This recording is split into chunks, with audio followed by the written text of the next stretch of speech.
Hey everyone, I'm back with another gameplay video with Domain Zoo. I just trophied with the deck again, or sorry, for the first time in the Modern League on MTGO. I'm not going to go into too much depth on the deck list. You can see that in the previous video, and also I link it in the description. It's a deck fade in 07's kind of stock deck list. So we'll get started with game one.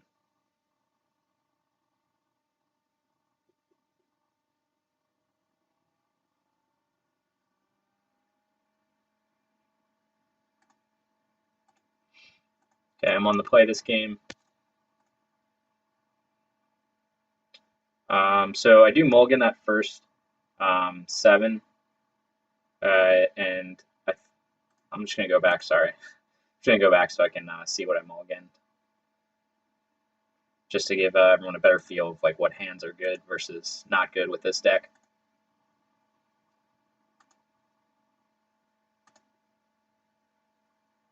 Okay, so this hand does have lands and spells, but there's no threats, so this is usually not a 7 I'm going to keep, because if you don't draw into some creatures, you're not going to have any pressure to in the early game. So I mulligan this. This is a much better hand. I've got 3 threats. I've got Brawler, or sorry, I've got my best 1 drop, my best 2 drop in the same hand, and I've got, I don't have any fetch lands, but I have shocks that in combination can give me domain on turn 3. So I just put back the Temple Garden. I could have put back the basic plains, but I don't know the matchup, so I figure I'll just take, for now, I'll just hold on to the basic plains, and if it ends up a matchup where pressure is life total, or if I draw another fetch, then it won't be an issue if I need a double green spell or something like that. Okay, I'm on the play, so I just go basic Steam Vents into Ragavan.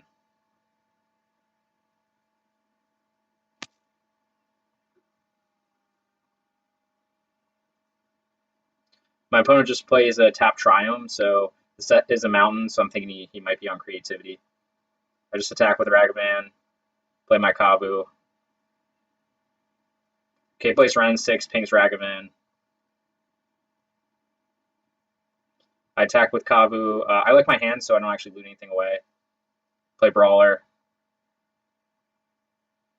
Okay, he tries to play Dryad, so now I know he's on Scapeshift. This is good to have Dromoka's in hand because I just want to kill the Dryad right now and get the counter so I can push through extra damage because this is actually lethal right here. And then he tries to bolt the Brawler, but I have Stubby D, so this game's over.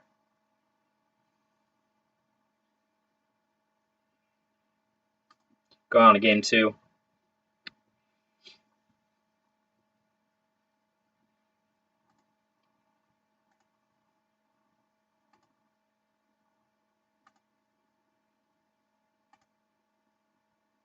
Okay, so sideboarding for this matchup. So I just bring in basically all the permission, all the blue spells. So I'll take out a Binding. I take out Dromoka's Command, and then I'm just bringing in Flusterstorms and Teferi. You can play it differently. Obviously, if you're playing against more of an Amulet Titan matchup than the Natural States, and the Dromoka's Commands are good. But I think in this matchup, you just with the type of Scapeshift deck this was, you just want more permission. This is a solid 7. I've got a Kavu, I've got some permission, some interaction, so I keep this.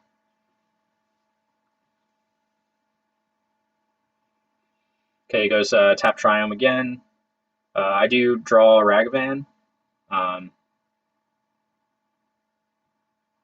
know he has Ren, so that's why I don't play the Ragavan on turn 1. I don't want to just get pinged by Ren. So I do grab a Foundry and just kill the Tribe Elder now. I don't know if that was completely necessary, but I think I just played Kavu. I probably could have waited to kill him, but I didn't want him to chump me. So he does get a fast start here with, obviously now he has a lot of lands in play, but I figure with the Remand, I'm willing to take the risk. Maybe the better play was just to wait to use that. But I just wanted him dead, so he couldn't chomp with him. Okay, now I cast Scion, so now he won't be able to chomp anyway. And I just start swinging, start looting away cards. Ragavan's not that great when he's got dwarf tokens and stuff trying to block, so I actually loot away, end up getting a forest. So he So he pings. Sorry, it's going kind of fast. So he pings my token, my Scion, and then bolts it to kill Scion. Then he plays the Dryad. So I do have. Luckily, you have two Leyline bindings in hand, so it's very easy for me to. I just cast the Dryad right away because. Sorry, I just cast the Leyline right away because I don't want him to start being able to hit me with Valakutz or stuff like that.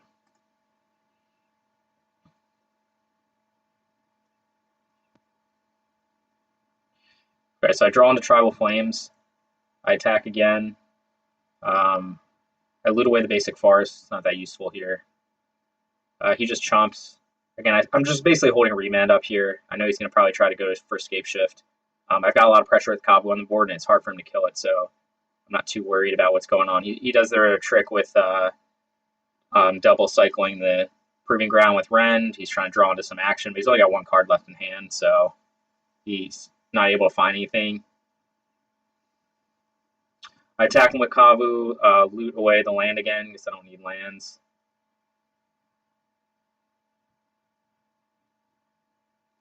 And then again, I'm just continuing to apply pressure. I did Tribal Flames him to put him at 1 so that he couldn't even fetch again. And then I don't know what he was trying to maybe find a Titan or something like that, but I would have just remanded it. So that was a pretty comfortable game. So sorry, I actually didn't loot anything away there because I wanted to shock in Steam Vents so that I could hold up both binding and remand depending on what he tried to do. And it ended up not mattering. Pretty easy game.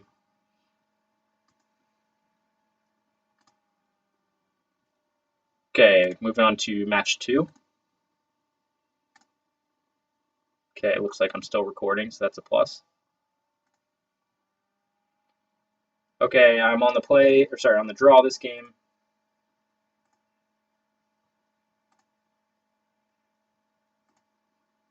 Reveal Gigantha again. Okay, so this is a decent hand.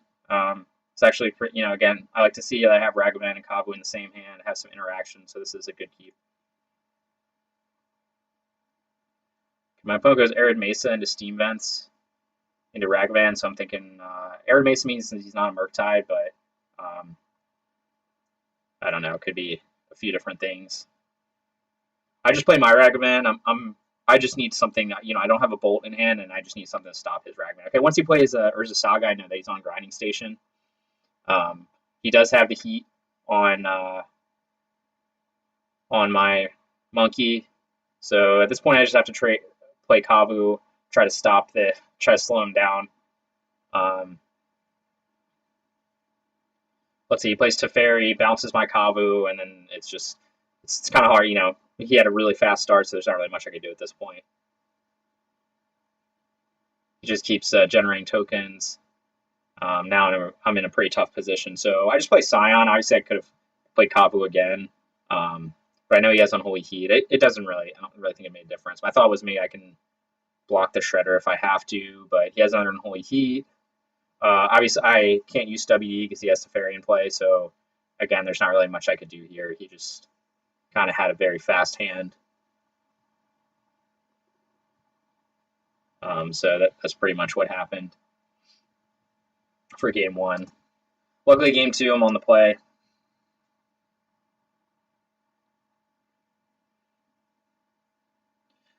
So for grinding station is kind of a weird deck to sideboard for because you can bring in artifact hate. I don't think it's that great, so I don't bring in natural state here. I do take out the remands because they have so many cheap spells, and I do bring in one hearse, and I bring in another Dramokas. So I take out the remands, bring in one more Dramokas, one more hearse. Dramokas is because they have Urza Saga, and they have a lot of obviously Unholy Heat of burn spells and stuff. So it's a good card, and you could bring in the Rest in Pieces. Maybe on the draw, it's necessary to bring in one, but on the play, I just bring in the hearse, and then I don't really worry about it too much.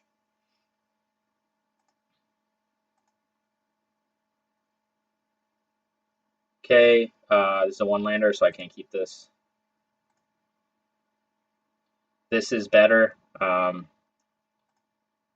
I keep it.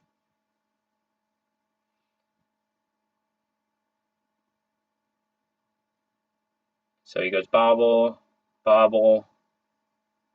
Scalding Tarn, Team Vents, turn 1 Emery. So I figured this is another kind of fast turn, or at least he doesn't have a Ragavan turn 1.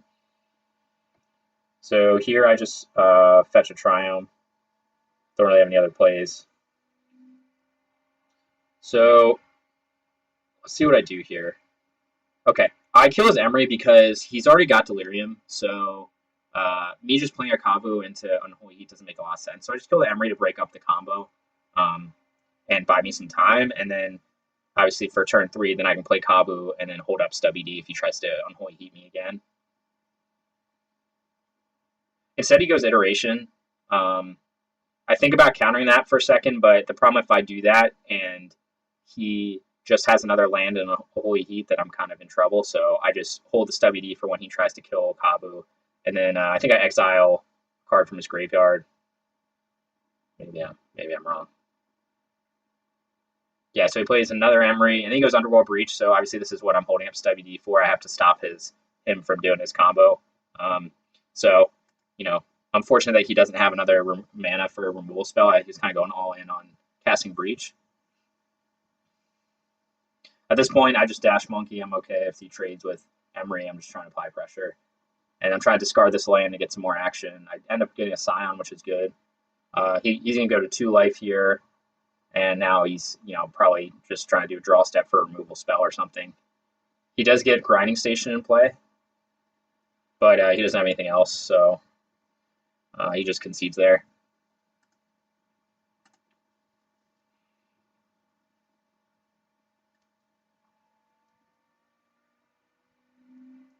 Okay, game 3. So on the draw, it looks like I do bring in the Rest in Pieces because these decks run differently, and they can have different hands. But this guy seems like he's leaning pretty far into the combo. So I just take out, as I said, the remans are pretty useless. I do take out the 2 Ragavans on the draw. Again, he's a deck that runs Ragavan, that has Unholy Heat, has Ledger Shredder, so just Ragavan on the draw isn't super great against this deck. So I swapped those out for the Rest in Pieces. Or for Rest in Peace, but 2 copies of it. Okay, let's see if I can get my hand. Okay, this is a 1-lander, so I can't keep that. This is fine. It's not great. Again, I don't want Ragavan as my only threat, but at least I do have a threat and I have some interaction, so I believe I keep this one. Yep. Okay, he just passes, so no turn 1 Ragavan. That's good for me. I draw a Brawler. That's good to draw a 2-drop threat. Okay, let's see what he tries to do here. Okay, he's Grinding Station right away. I have Stubby D, so I'm going to just try to disrupt his combo right now. I don't know what else he has in hand, but kind of with how the game's shaking up, and I have a couple creatures in hand, then I can get away. Then I draw Hearse. So Hearse is obviously a very strong draw in this matchup, and I just jam it right away. So now he's pretty much locked out from the combo. He can still generate value with Urza Saga. He can still try to get creatures in play and stuff like that. But I just wait to see what he mills. So he does mill over Wear Tear, so he probably brought that in because he knew I'd bring in something like Hearse or Rest in Peace. But 2 of them are in the graveyard, so that's like a good sign. Again, I don't know how many copies he brings in, but if 2 of them he just milled, then that might be there's only 1 more copy in his deck. And then I just exile the Grinding Station, basically the artifacts, and then the creature just to keep him from having Delirium for Unholy Heat. So now I'm in a pretty good position. He's got 3 cards in hand, and I can start playing my threats. Obviously, I would like to have a 3rd land, but it is what it is. I think I just play...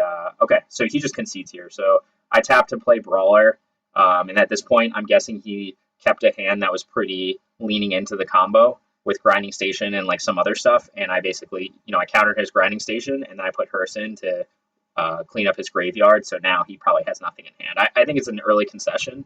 If he draws into Urza Saga, some other stuff, maybe he can generate value, but, I would have just played Brawler here, and then next turn, depending on what's going on, I can play Scion or I can Tribal Flames or whatever. But so that's how that one went.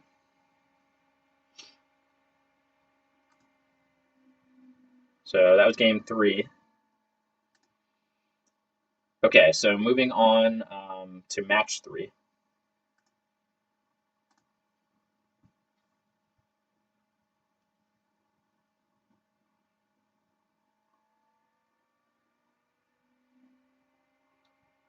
Okay, so I'm on the draw in this game.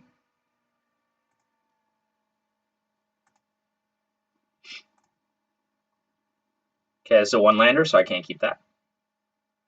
This is better, so I do keep this. Just put back maybe the tomb. Just want some flexibility in the fetches of what lands I get, depending on what spells I draw. I get turn one Ragavan, but again, this is another deck that if I see this Triome like this, I'm thinking creativity, or I'm thinking some deck that's playing Red and 6. So I don't want to just play Ragavan into a Red and 6 being on the draw. So that's why I just hold up here. He fetches, and he does go for N6. So here I have the option of, obviously if I want to play Scion turn 2, then I need to go Triome turn 1. But I don't know exactly what he's on, but I know that's not creativity because he's got the Forest here. So I'm thinking of maybe some kind of mid-range deck or something. So I'm just going to make a tempo play here, and I just counter Ren 6 with Stubby D. He's got 4 cards left in hand. I know a lot of these decks are trying to, like, maybe he kept a 2-lander with not a lot of action, and Ren 6 he's relying on Ren 6 to get him more lands, and so if he draws into more action or whatever. So I just counter this.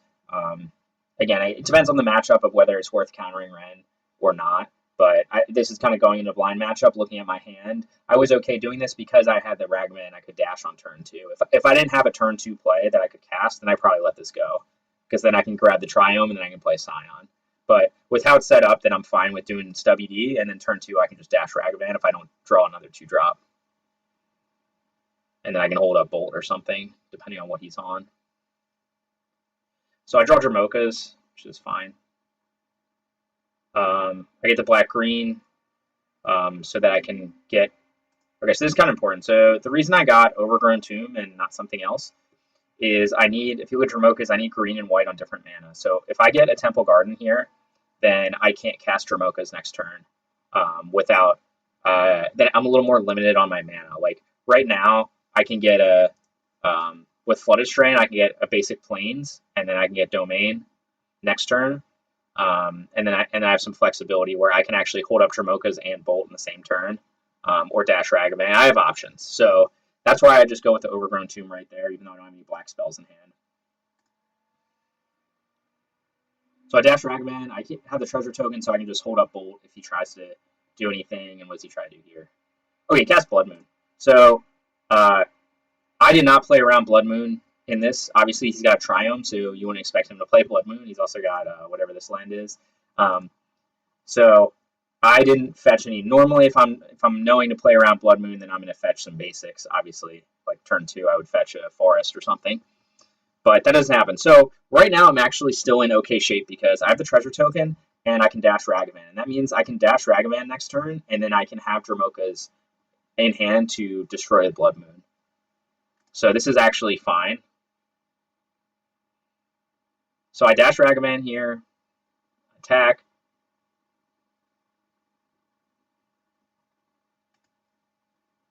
Okay, so that went a little fast, but I get the second treasure token. Okay, I have to, although Dramokas is instant speed, I have to choose 2. And if you see what the 2 are, if I didn't cast this while I had Ragavan out, then it's potentially I can't cast the spell. So I didn't know if he was going to play a creature next turn or not, but I just went ahead and gave my Ragavan the +1/+1 counter, even though I know it's going to lose it when it dashes back to my hand. I don't really care. I'm mostly just trying to destroy Blood Moon. That's what I did. And then I'm able to play another fetch land. So now I can, if he tries a Blood Moon again, then I can fetch up a basic Plains or something and not be in terrible shape. Or if he tries to bring, another threat, then I have Bolt in hand potentially. And I think that's exactly what. Okay, he dashes Ragavan here, so this is perfect. So I just grab a Sacred Foundry and I just Bolt his Ragavan. And now he's probably pretty far behind because I basically countered his Ren 6, destroyed his Blood Moon, and killed his Ragavan. He's got 3 cards left in hand, and I've still got a handful of threats. So I just play Scion here and then hold up Stubby D because now I'm kind of just now he's far behind. So I know he's going to have to cast some spells like Ragavan. I don't really care about because I've got other creatures in hand. I draw another Stubby D. That's fine. So I just attack him for 4. He's going to try to bind, and that's, again, I've got Stubby D. So Stubby D is binding. And then here I just play a Brawler because I don't want to get hit by Ragavan. Okay, he's got a second binding, which is annoying. I didn't have the mana hold up first WD, so he does hit me with Ragavan here. And he flips a Kabu, which is like probably one of the best things he could flip, unfortunately for me. So, and then he's got a Fury in hand. So right now we went from I thought I was looking really far ahead to now I'm kind of in trouble because he's got two creatures.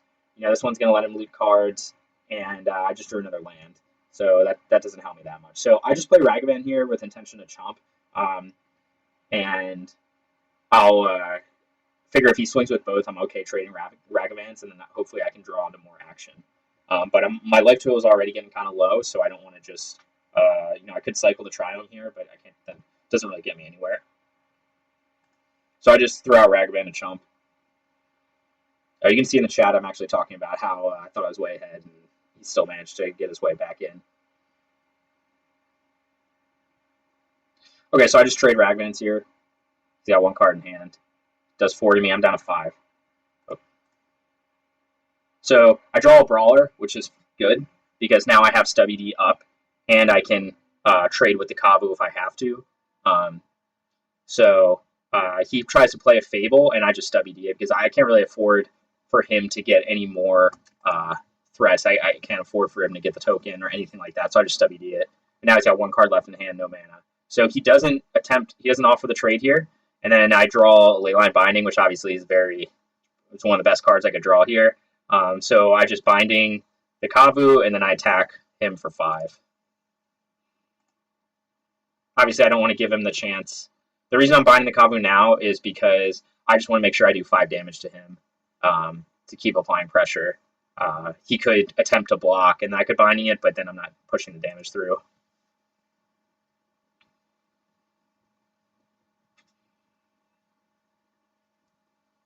So he's at 6. See if he okay, just plays a tap land, so he doesn't have any action. And then I draw Fatal for Tribal Flames. So I get him to 1, Tribal Flames him. So that game was kind of went back and forth, but luckily I ended up drawing the right stuff and coming out with the win.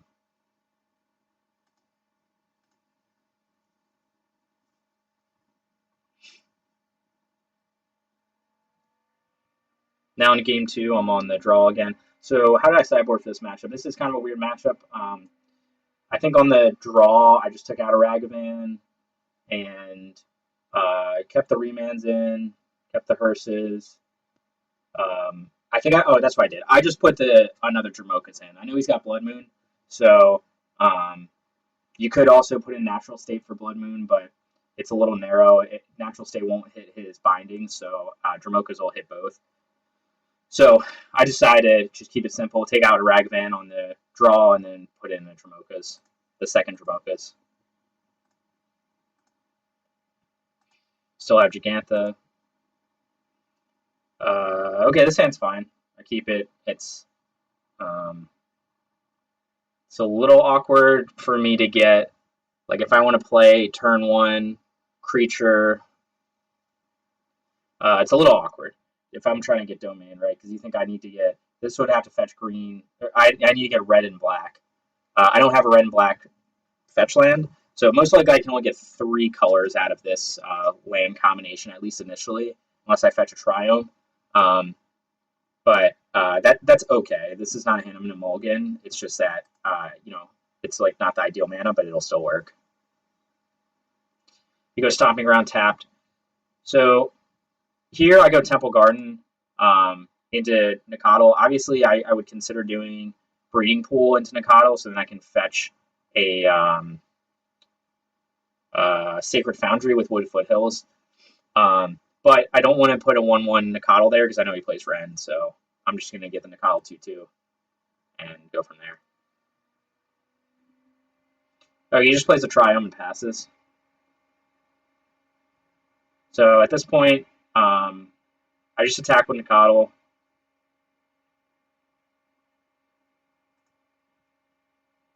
So here I'm just holding up Leyline Binding. Obviously I could have dashed Ragavan there, but I figure he has might have some kind of removal spell in hand, and I only have one other creature here, so I'm okay with just with just attacking and then holding up binding. Yeah, I don't think dashing would have gotten me a lot. I've also got a lot of damage in hand anyway. Okay, so I do dash Ragavan here because he's literally has done nothing. So he's gonna go to 12, and then basically he's gonna be dead next turn unless he can make some magic happen. Okay, and then he is dead that turn. I don't know. He didn't really do anything this game. I think he said he got like the wrong colored mana, so he couldn't cast any of his spells. So it is what it is. Pretty easy win, obviously. Okay, moving on to match 4.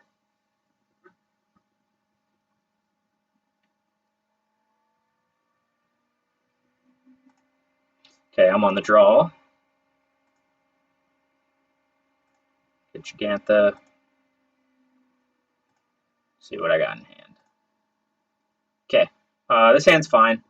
I don't love seeing basic lands in opening hands, but this one's doable. I've got a threat. I've got some interaction. This hand is doable. I might only be able to get 4 colors, not all 5, with the lands I have in hand, but that's okay. Again, I'm on the draw, so I have time to draw into fetches or something. Oh, sorry, I actually don't take that hand. I think the reason I didn't take that hand was I think I was doing the math on all of the lands, the fetches, and I didn't like. It was just gonna be too awkward to do the combos. I'm actually gonna go back and look at that again because I thought I would have taken that hand, but I think I'm now remembering why I did it. I'm pretty sure I had just 2. I just thought the combination of lands was just like a little too clunky. With the overgrown tomb, so I had black green, and then I had basic forest, and I had like 1 fetch, but I didn't have. It wasn't exactly great, and I thought for a 7 I can probably do a little better. So I mulliganed a 6. That's much better. So that worked out. Okay, they just play Island. They just play Xander's Lounge and pass. So I'm thinking maybe this could be a Domain Zoo Mirror. This could be creativity. This could be a lot of different things. I'm thinking it's creative. I'm thinking it's creativity, so that's why I don't cast any Ragavan on turn 1 in case he's got Ren. But he plays an island, which then I'm not really sure what he's on, basic island. So I'm thinking maybe it's some kind of control list or something.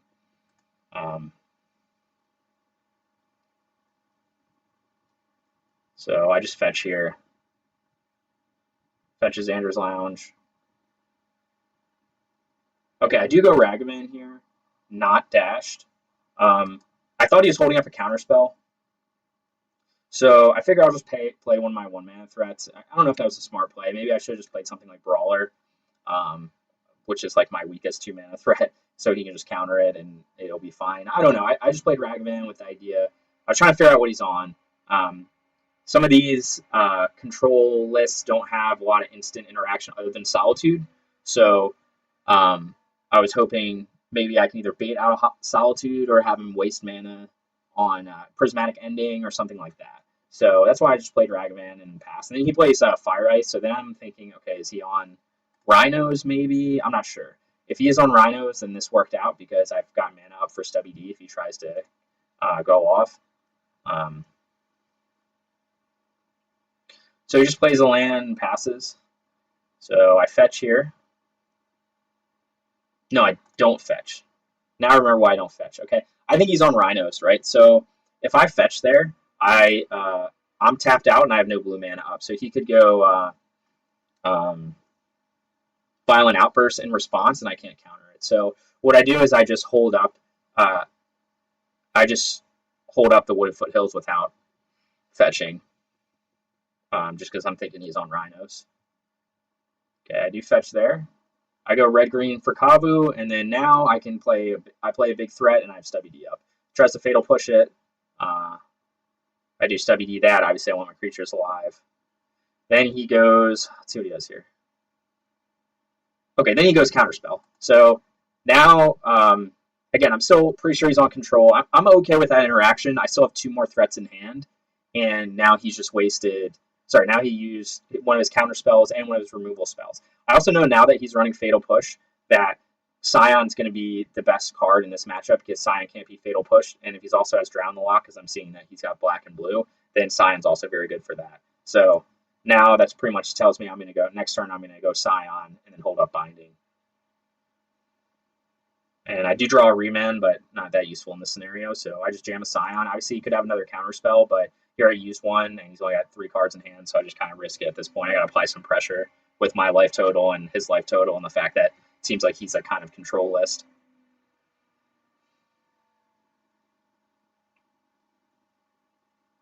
Okay, he just plays land and passes.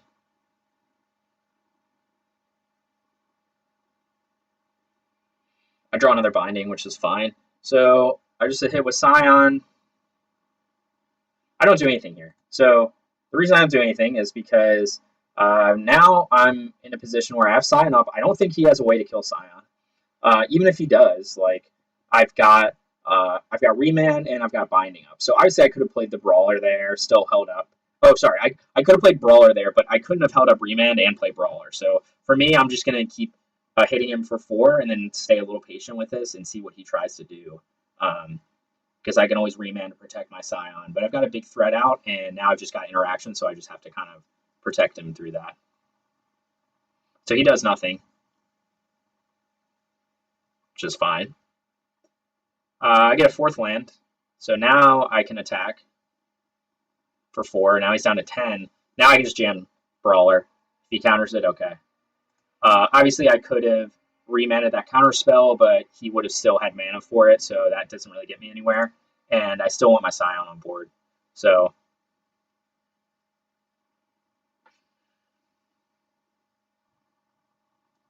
I don't even crack that fetch. I'm just waiting. Oh, so that's the reason I don't. Sorry, the other reason I don't crack the fetch. Same situation as before. I want to have mana up for Remand. So if I crack that fetch and he has some kind of spell that can kill my Scion, then I can't protect it. Or some kind of big something. So I just wait on that. Like my life total is low, but his is even lower. So I just need to, I attack him, and now I just jam another Brawler. He could counterspell it again if he's got another counterspell. Oh, he plays Shadow of Doubt, so he's obviously trying to cycle for a counterspell. And now I know he's playing Shadow of Doubt. So, okay, he plays Shadow of Doubt again. At this point, since he did play that, I decided to just fetch in response because I didn't want to get locked out of this land. And then he just concedes, so I guess he didn't have any threats or anything else to deal with it. So.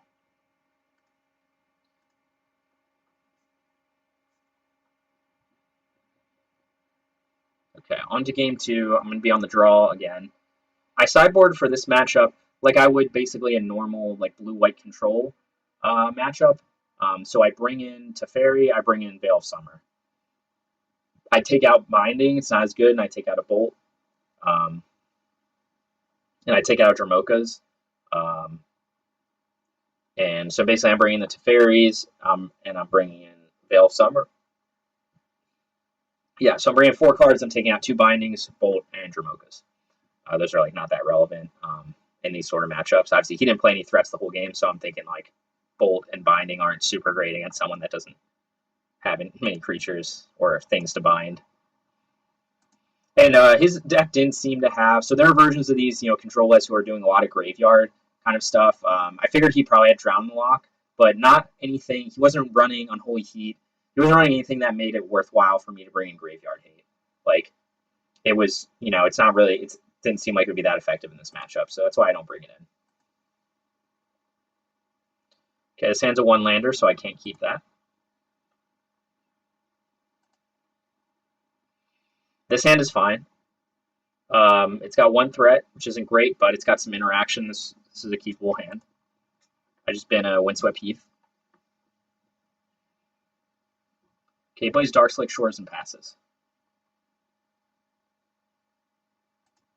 So here I actually punt slightly. So because I know he's playing Shadow of a Doubt, the right move was probably to fetch on my turn, or maybe in his upkeep, because there's a risk that he plays a regular land on turn 2, and then he Shadow of Doubts me when I try to fetch here, and I lose this land. So that was probably this was actually probably a slight punt. Now I'm actually okay because he plays Castle of Antris, so he doesn't have 2 lands up. So here I can fetch normally, and I don't have any issues. But it's just something I noticed on watching the replay. So I just fetch here, grab a Triumph. Again, I didn't play Ragavan there because I only have 1 threat, and I don't want him to die right away. And then I'm out of action. Here I just pass. Again, I could try to dash Ragavan, but that doesn't necessarily get me that far because I know he plays Fatal Push, so he could just Fatal Push my Ragavan. I can't protect it with Stubby D or Veil, so at that point I just lose my only threat, so it doesn't make sense for me to try to do that. Again, I actually you'll see if in hindsight I should have played around more of Shadow of a Doubt because I should have then fetched on my turn for this land, whether it was a Triome or maybe I just fetched for the other Triome here, honestly. Or I could have fetched for something else tapped, or I could have fetched untapped. It doesn't really matter, but because then he wouldn't be able to Shadow of Doubt me, and that's exactly what he does at the end of this turn. So again, it's not a card I've played against a lot, but it's just something to keep in mind if you're playing against Shadow of a Doubt. So he does it right here, and I lose this land. So again, if you know the card's there, then probably just play around it. I do still dash Ragavan, and then he's got a Fatal Push, so that was maybe not the best move to do because now I have no threats left. But on the other hand, now I'm down on mana. I could obviously hold up, just try to pass the turn and hold things up. But I felt like I had to apply some pressure, and it ended up he had the Fatal Push. So now things aren't looking as good because I've got just a handful of interaction, but no threats. He just plays a land and pass, so he's probably got a counterspell or something. Okay, he tries to ice me. I Veil of Summer. This is mostly to because I want to draw a card because I'm trying to draw another land or something, and I also want to obviously keep him from tapping my lands. So he does Flusterstorm me here, which is annoying. But again, it's nice to get it out of his hand. So he Flusterstorms me here. He's got 1 land left, so obviously I could Stubby D, but he could still pay the tax here with the blue. I could float blue and Stubby D it, and he'd have to pay the tax and tap out. But I don't know that it gains me all that much. So I just hold the Stubby D. I do draw another land, fortunately, and I just crack it right away. And I just shock in a red-white to give me domain and to be able to hold up Binding and Bolt. Okay, he goes Murktide here. So this is fine because I've got Stubby D in hand. So the right way to play this one would be, okay, I probably want to play around Counterspell, right? Like, he's got 2 mana up, he probably has Counterspell up. So the smart way to play this would be to go to not Binding at the end of my turn, because if I Binding at the end of my turn, he Counterspells, then I'm screwed because I have no way to deal with this Murktide. So instead I should just wait for my turn, which I do. But the problem is, you'll notice an issue here. So at this point is when I did play a tap Steam Vents. I could have put it in untapped, but again, my life total is still high, but I don't really have any pressure, so I think this game's going to go longer. So I just play a tap to save the life total. I still have Stubby D up. I still have Binding up. And then so the smart move would have been to play Binding right here, as I talked about. That's not what I do. Instead, I wait till upkeep because I'm thinking, oh, I want to play around Counterspell, but that's stupid because I don't have anything in play. So if I Binding him and he Counterspells me, I just go Stubby D. He doesn't have mana to pay the tax. But if he does it, if I do it on his turn, he does have the mana to pay the tax, and I kind of overlook that because I'm just so used to playing Stubby D when I have a creature in play. And then so it really, probably lost me this game, honestly. So he just attacks the Murktide. I think, okay, great, I'll just Binding. Well, here's the problem. He's got Counterspell, right? Yep. And now I can't play Stubby D. So, again, I just basically his only threat on the board, he had 3 cards in hand, and now I'm just going to let him hit him for 7, so now I'm on like a 2-turn clock. or 3-turn clock basically, and I have no way to deal with that threat. So I just bolt him to face. That probably wasn't necessary because if I drawn uh, if I drawn a Tribal Flames, I could have killed this Murktide with Tribal Flames and Bolt. So that probably wasn't a smart move. It was just like I have this open mana, I'm gonna use it to do something that wasn't really smart. So instead, I just draw another land, and now things are not looking so good. So I just put Giganta to hand, hold up Stubby D. But at this point, like there's not really anything to do. He's gonna send me to 1. I can't even crack that fetch. And then I take a draw step. Maybe I get binding or something, and I don't. So that was a loss. Again, there's probably you know, I didn't play around Shadow of Doubt like I should have. And then again, the big one was that I didn't bind the Murktide on my turn, so that I could have Stubby D to counter his counter spell. So that's probably what lost me the game, or at least accelerated the loss. Okay, on to turn 3. Sorry, game 3. At this point, I think I keep the sideboard the same. Again, just the generic, like, this is my control sideboard. I don't really feel the need to do anything else. He does have Murktide, right? So I could bring in Graveyard Hate, but I don't think it's worth it. Like, he probably has, like, 3 Murktides in the list or something, and I have Binding. If he gets it off, he gets it off. Like, I'm not that super worried about it. Maybe with Murktide, I put in more Bindings, maybe put in a Hearse. I don't know. I end up not doing anything. I'm on the play, so I don't really think it matters that much. I'm just going to ignore the Murktide. Okay, I had a bad 7, and then I had a really weird 6. This is kind of a weird 6. I mean, it does have spells and lands. 3 Brawlers is not amazing when he plays Fatal Push, but it is. I don't think mulling to 5 here is that smart. So I decided to just keep the 6. I am on the play, so I know I'll at least be able to resolve one of these Brawlers. So I think this is keepable. I just go fetch land pass. He goes Xanders. I fetch for Xanders. Okay, and then I draw Kavu, which is obviously a very good draw. And I just jam Kavu. Maybe jamming Kavu isn't the right move because, he's a better threat than these guys. And if he's got a removal spell in hand, he can, kill Kavu and then, but I don't know. I just jammed my best threat when I could before he had counterspell up and other stuff. So I'm just going to force him to deal with my Kavu. And he does. He's got Bloodchief's Thirst in there. So I just play a Brawler because, he's only got 1 mana open. He's got Fatal Push. So he Fatal Pushes my Brawler. That's fine. I have 2 Brawlers left. Draw into more burn. So now let's see what he does here. He's got Archmage's Charm. Okay, so now things are getting kind of annoying, right? Because I've played 3 threats and he's had answers to all of them. So let's see what he does here. I still have another threat, and I draw a land. Doesn't really help me that much. I'm just going to keep jamming threats here. And he's got Drown the Lock. So now I just have Burn in hand, which could be an issue. I do fetch here because, again, I'm playing around that Shadow of a Doubt. Okay, he just taps and says go. Okay, I draw Leyline Binding, which is fine. I do just bolt him here. I could have arguably held up Binding in case he goes Murktide next turn. But I don't know. My thought process was, well, I could just bolt him at the end of the turn. He's going to go to 9. Potentially, I draw some, I don't know. Maybe I should have just kept Binding open. I don't think it mattered. So it says players can't search libraries, draw a card. I don't really care. Okay, he just plays land. It's not really doing anything.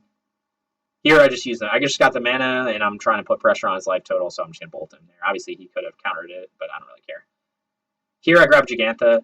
I could have tried to jam Tribal Flames. He probably counters it if I do. I want to still have Leyline Binding up in case he goes Murktide. And so I just grab Giganta. If I draw another land, I can cast her next turn. See what he does. Okay, he plays Svaloon, which I wasn't expecting his deck to run Svaloon. I just go Windswept Heath. I think I grab a basic Plains. Obviously, he could stifle me again, but he doesn't have it. And I just bind Svaloon. I don't want to deal with it. See what he does here. He gives a counterspell. Okay, that's fine, because again, that's another counterspell that's out of his hand. I draw another Tribal Flames, and I just Tribal Flames face here, and then I Tribal Flames face. So obviously, that's a very good draw at the end there. But what set that up was that I had the binding, so he had to waste his counterspell on the binding. So that's how I knew the coast was clear. That all right, he's only got 1 mana open, so I'm gonna just Tribal Flames him. So very good draw. Ended up winning me the game, but that's how it goes. Okay, on to match 5.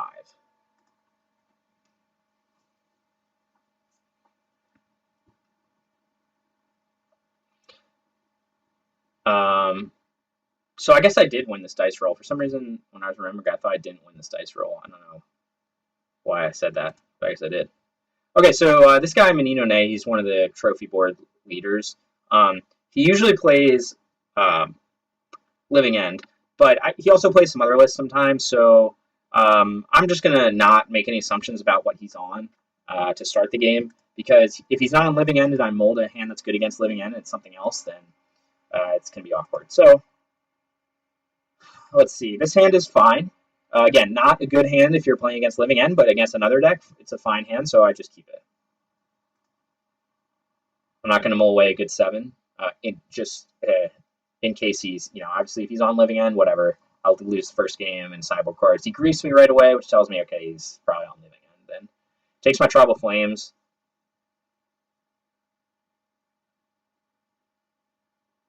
Okay, I just get Domain, and I just jam a Scion. Oh, sorry, I jam a Brawler. And the reason I jam Brawler and not Scion, right? So I know Living End doesn't really have a lot of interaction with, he could have the Colossal Sky Turtle to bounce it, but sometimes that one extra damage that this Brawler does every turn can be relevant. So that's why I jam Brawler turn 2. The other reason is because there could be a scenario where maybe turn 3 he goes Living End. He doesn't have a ton of stuff in his graveyard. I can bolt Brawler in response, and I get my Brawler back. And it could be a relatively even game if he doesn't have a lot of cyclers going to the graveyard. So that's another possibility. And of course, like there's other options, but I just go Brawler here because I want that one extra damage. Might be relevant. Okay, he just passes. I get Leyline Binding, which is not a very good card against Living End. I just attack. He goes to 13, and then I cast my Scion. I am holding up Bolt here. I could have held up Leyline Binding. I don't know. I was thinking through the plan of, okay, let me one. I'm gonna at least look like maybe I have some permission in hand. Although he knows half my hand, but he doesn't know all of it. Other thought was, okay, I can bolt this Brawler. He's got a few things in the graveyard, but not a whole lot. So I honestly, in hindsight, probably the better move is holding up Binding. So I should have tapped differently and then held up Binding. Because then I can, if he goes Living End, then I can like bind the Grief or the Waker of Wave. Like right now, I just like Waker of Waves, and I probably want to bind that to at least slow him down. But he gets the 3rd mana, so now I'm just attacking with both the creatures. I'm assuming I'm going to get Living, I'm assuming I'm going to get Violent Outburst at any moment here, but I don't, so I think he just doesn't have it. And now he's in a really tough position, right? So I just did 9 damage to him, so he's at 4 life. He knows I have Bolt in hand. So now he's in trouble because he knows that he can't crack this Misty Rainforest. Because if he does, he'll go to 3, and I can kill him next turn. So my thought process is, okay, if I bolt, maybe he's just waiting for me to make a mistake. Like right now, if I try to bolt him thinking, oh, it'll stop him from being able to fetch, he could have Force Negation, and then I lose this, and then he Force Negates this bolt, and then I'm at 3 life, and next turn he just casts Living End and goes off. So now I'm in a decent position, though, because I have Leyline Binding up, and I bolt up. And he goes to 3, so that's fine. He cycles Waker of Waves. Again, I'm expecting he's going to cycle some more. I'm expecting him to have Force Negation. So worst case scenario is I try to bolt him right now. He Force Negates it, but then he can't cast anything else this turn. He's dead anyway. So I just want to not make a mistake, and he concedes. Because I think he's just kind of play through, seeing if he can maybe cycle something. Or I think he was probably just seeing if I made a mistake by trying to bolt him on my turn. He could have forced it. But I don't. So that was a win. It's very good to get a win against Living End on game 1. It's not something that happens super often, especially when I didn't have any permission. So I was very fortunate to win that game.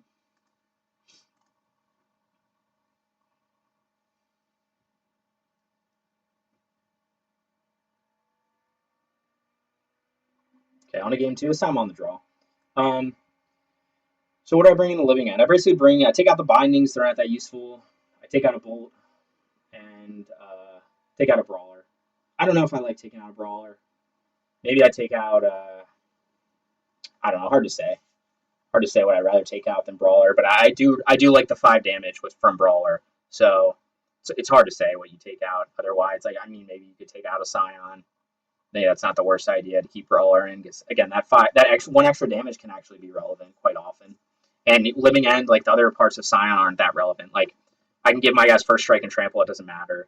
Scion does have can fly, but that's only really matters if their Living End goes off and I'm in desperation mode. So maybe in the future I'd keep Brawler in because it's pretty good, and then maybe just drop a Scion to fit in. I'm fitting in all the Teferi, Flusterstorm, and then all the graveyard hate. So 7 cards. So I take out Dromokas, take out Brawler, take out Bolt, and 4 bindings. So bring in pretty much all the hate, because this is a matchup where you really need it. Okay, this hand is actually pretty good against Living End because I've got some creatures. I got Ragavan to apply early pressure, which is very good. And then I've got 2 pieces of permission. So even if he griefs me, then I still have one of these that can hold up to stop the at least first Cascade spell.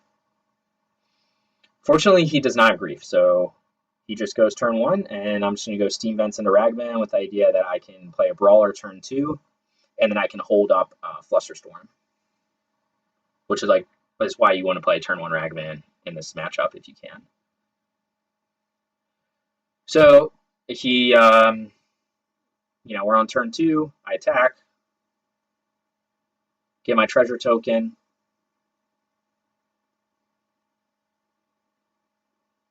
Okay, now there's some debate over what you want to do, right? I don't know how he sideboarded. Sometimes they will bring in something like Force of Vigor in Living End matchup, and that's mostly to smash things like Chalice of the Void, Rest in Peace, Unlicensed Hearse, things like that. There's a risk here. If I just leave the treasure token up, there's a risk that he does something like he goes Force of Vigor end of turn, and then smashes my treasure token. Or he could go Foundation Breaker, or I don't know what he's exactly playing, but there is actually a risk there. So instead, what I do is I just fetch this land to grab to play a Brawler. Now, I do actually punt here. So if you look at what I had in hand, so I had a Windswept Heath to crack, but I grab a Temple Garden. I should have grabbed an Overgrown Tomb, because if I grab an Overgrown Tomb, that means next turn... never mind. It'll still end up being the same. It's a little awkward. Like, in an ideal world, I could grab a black-white land here. My deck doesn't have those, so... Again, it ended up like... is it a small thing? Like, I probably could have just fetched the Triome here and had all 5 colors, and then... I couldn't have done that because I had to keep the mana up. So, again, this is the best way to play it. I wanted to get my threats in play, and I wanted to keep mana up for Flusterstorm, and I wanted to play around him having some kind of artifact hate, smashes my treasure token, then he goes off, and I lose the game.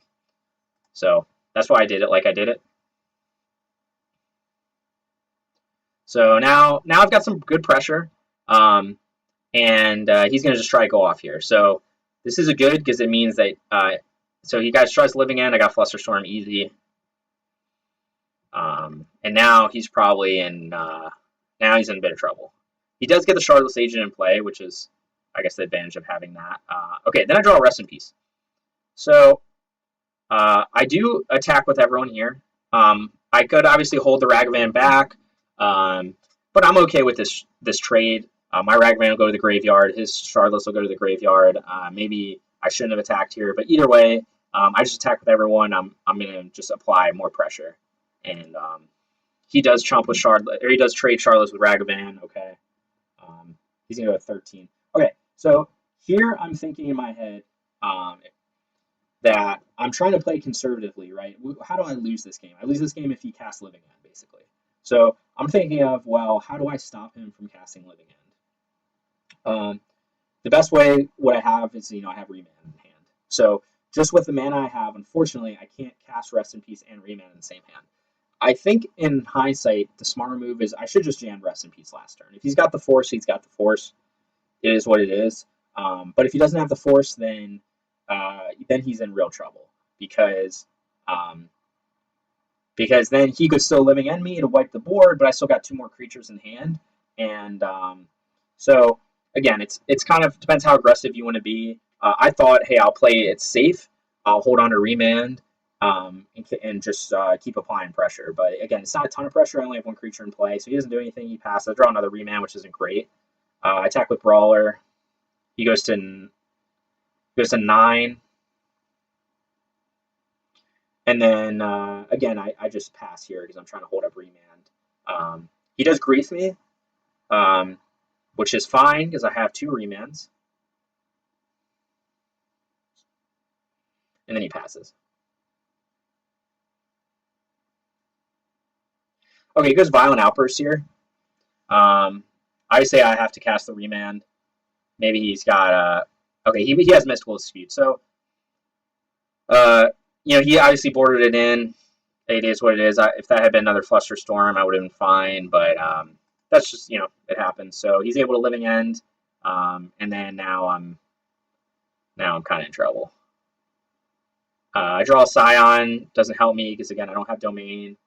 I need a black source, and then he just attacks me. I just chump what oh, sorry, I don't chump here. I try to play Nikado. He Mystical Disputes it, so that also helps him out a lot. I was hoping I'd be able to do that. Then I try to play Scion, realize I can't. So then I try to attack in hopes that maybe I can get something off the top of his library. He ends up trading. I have another Ragavan. That's okay. But now I have to chump the Hex, the Striped Riverwinder, hoping to draw into Binding or something. And I don't have it, so I just dash Ragavan in hopes of finding something useful. Get a Charlotte's Agent, but I can't cast it. So that's how game 2 went. Again, with Living End, it's hard to figure out how conservative versus aggressive you have to be. Maybe I was supposed to just jam the Rest in Peace, and if he had Force, he had Force. But it looks like he might have even boarded out the Forces for Mystical Dispute, or maybe he has both, and I'm not sure. But that was game 2, and then game 3.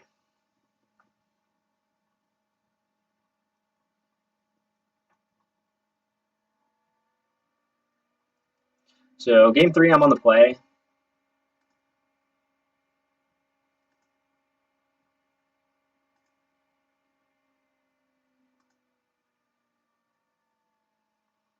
Okay, this is an interesting hand. So obviously I have 2 of my sideboard cards in to stop Living End, which is very good.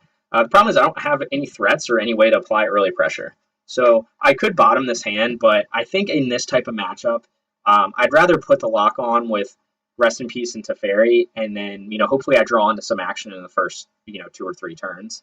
I do have some burn in hand, so that's good.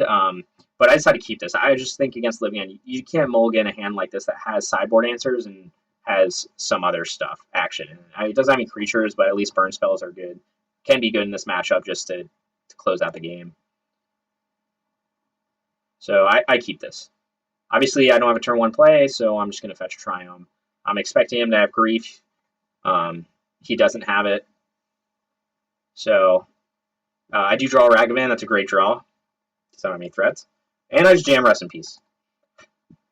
Of course, he could have Force something. He doesn't, though. So I'm going to jam Rest in Peace, knowing that even if he's able to destroy this Rest in Peace, I could potentially cast a Teferi on the next turn. So him not forcing this tells me, or not doing anything with this tells me that, I don't know, maybe he doesn't have it.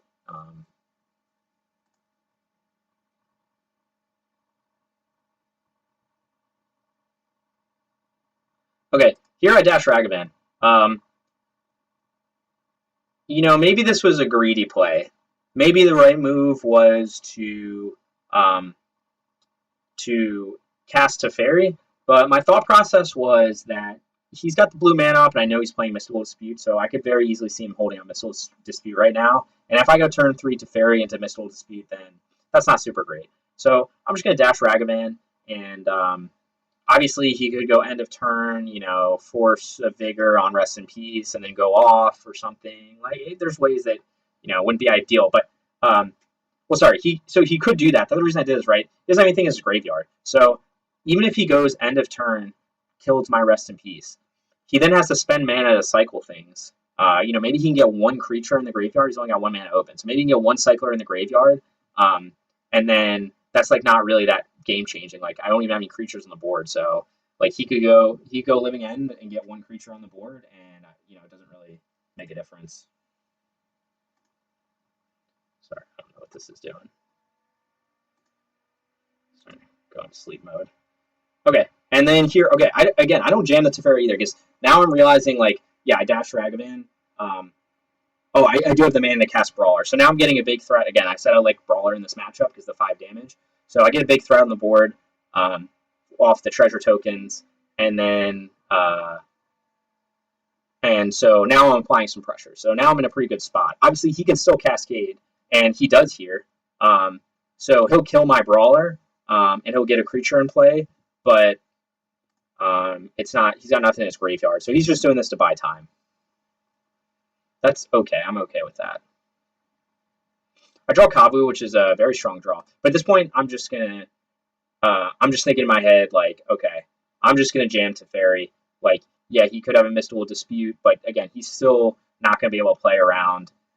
He's not gonna be able to go off. So if I don't jam Teferi here and I just play something like, oh, maybe I dash Ragavan, play Kavu, like then he could do the same thing he did last turn as a board wipe. So I'm just gonna jam Teferi here. I jam Teferi and then actually tick him down to draw a card. I could have ticked him up, but he doesn't. You know, Livian doesn't really have any haste creatures or any burn spells or anything, so they don't have a way to kill him when he's on one, at least in one turn. So my thought is I'm just gonna bounce Charlotte's Agent. Yes, he could recast it, but it's just gonna be a 2/2 for 3 mana. So I don't really care if he does that. I just don't want him to be able to like kill my Teferi, and I want to draw a card. So he's cycling. He's probably digging for something to kill Rest in Peace or something. I don't know. He goes Charlotte's Agent again. So again, this is kind of just like a desperation, slow down the game's type of play. I draw another Kavu, which is pretty strong. So I just double Kavu here and I tick up Teferi. So now he can't kill Teferi, right? I have 2 big blockers, and now I've got a lot of pressure on. You know, I potentially have him dead next turn. Because depending on what he does, right, I could bolt the Charlotte's Agent attack with both Kavus, and then I could go Tribal Flames, and then he's dead. So, So now I'm in a very good position. I've got a lock on with everything, so there's not really a whole lot he can do. He's probably gonna just have to start hard casting his creatures, and that's exactly what he does. So he brings a Curator of Mysteries. So obviously that's a flyer, which is a problem. So what he's gonna probably try to do is attack with the Curator to kill Teferi. Even if I take him up, I still can, I'll still die, and he'll probably cast Living End. So, of course, I've got Tribal Flames in hand, so obviously I need to kill his Curator of Mysteries. So I just attack with both. I go ahead and exile cards because I like what's in my hand. He chumps with...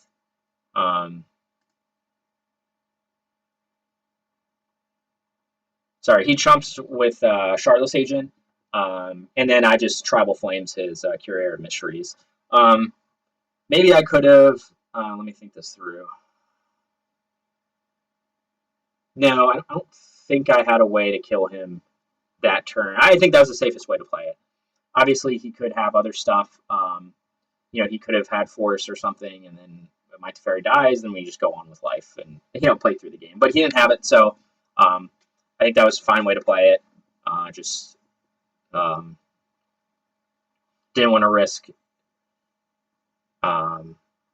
him having that. So yeah, I guess I'm thinking this through now. So maybe the better play could have been something like I could have bolted the Shardless Agent, attacked with both Kavus, and then he's got to either chump with the Curator of Mysteries, or he has to let it through, and then I fatal. So that was probably the way to play that better. I just didn't think it through entirely. Is I bolt his Charlotte's Agent and then attack with both, and then see what he does. Obviously, because the reality is, if he had Force, then my Teferi's dead no matter what. So I should have just killed him last turn. But it ended up being fine. Again, he didn't have it, so it ended up working out. But just in retrospect, that was probably a better way to play that one. But it didn't matter. I beat him. So overall, that was my league. I got to see a variety of matchups. I still think the deck is very strong. Most of as you saw in my losses, I think there was the one loss to Grinding Station where it was just because they had such a fast hand. and they just blew me out. But the other losses, all of them, I could pick out things that I misplayed and that were probably big factors in the losses. So it's a very strong deck overall.